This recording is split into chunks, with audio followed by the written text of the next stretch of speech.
I feel like Mr. T right now. Like this turtleneck. I don't know. Hey y'all, welcome back to Corporate Cousin. My name is Taylor and this channel is dedicated to helping melanated millennials navigate corporate spaces. Today, we are going to be talking about how to remain visible while working from home. So if you want to be visible at work, this video is for you. If your team is remote, so even once you go back to work, once all the world's uncertainty ends and your team is not located with you anyway, then this will help you be more visible. As I talk to you about these tips, I'm reminding myself because I know I need to be doing them too. So I've got 6 things for us to keep in mind in this video that will help us be more visible. And first, why do you even want to be visible, right? I think we've talked in the past in other videos about how important it is to really make sure that you know what your key players want from you at work and that you're able to give them that in some, give you, is it Diddy or Missy? Who does? I don't know. Somebody does that in a video. This is really throwing me off. I will never do this again. That was just, I gotta go with it now. I have to commit. I did this to myself, so. Mr. T, Taylor. Clown me in the comments, I know. Tip number 1, keep or start having one-on-ones with your manager.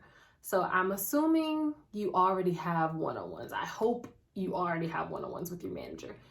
But I recognize every corporate culture and every work culture in general is different. So if you do not already have a standing, recurring one-on-one with your manager, create one, all right?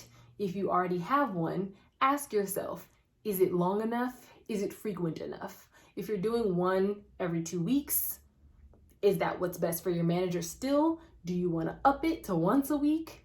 Do you need to do 2 times a week because you have a lot of updates? Are they 30 minutes and should they be 45? Should they be an hour? Ask yourself if the cadence and the timing of your one-on-ones with your manager is right, and keep having them if you are working from home. You don't want to stop meeting with your manager, even if you feel like you don't have real updates about your work. Maybe your work is halted because of all the stuff that's going on in the world. That's not your fault. But what would be your fault is falling off your manager's radar because you decided you don't want to talk to them right now. Number 2 is to be responsive. You are at home or you're away from everyone else. Either way. People might assume you're taking naps if you're not responding. Whether your team is using an instant messaging app or video conferencing or whatever, just be responsive and be interactive on those platforms. Don't let your team be discussing something and you say nothing. And again, as I say this to y'all, I'm saying it to myself because it's hard to do, but it's important. This one, it's a biggie. Maybe not for you, but for me it is. And that is to try to maintain consistent working hours. This is a big part of being responsive, right? If you're consistently online from 8 to 4 or 9 to 5, try to do that still now that you're working from home or you're working separately from your team.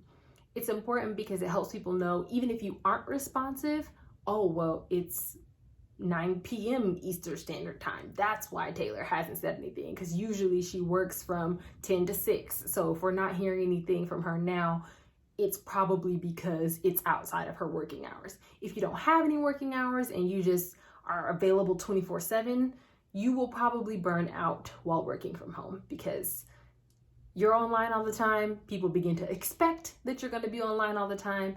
And if your company or your role or your team is in crisis mode right now, that's one thing. A sprint, sure, do what you got to do. But if it's not a sprint, if this is going to be the new normal, then don't set yourself up to be expected to respond all hours of the night. It helps me maintain some sanity. And if I'm trying to be visible, I can't be visible all the time. I need sleep. I'm not a superhero. I'm a human. And so giving us hours where we're committed and then letting ourselves turn off for the hours where we're not, that is what's going to actually make this sustainable. I don't know if you know how long you'll be working from home. I don't know. And so I don't want to burn out. All right. Number 4 is to talk about more than work.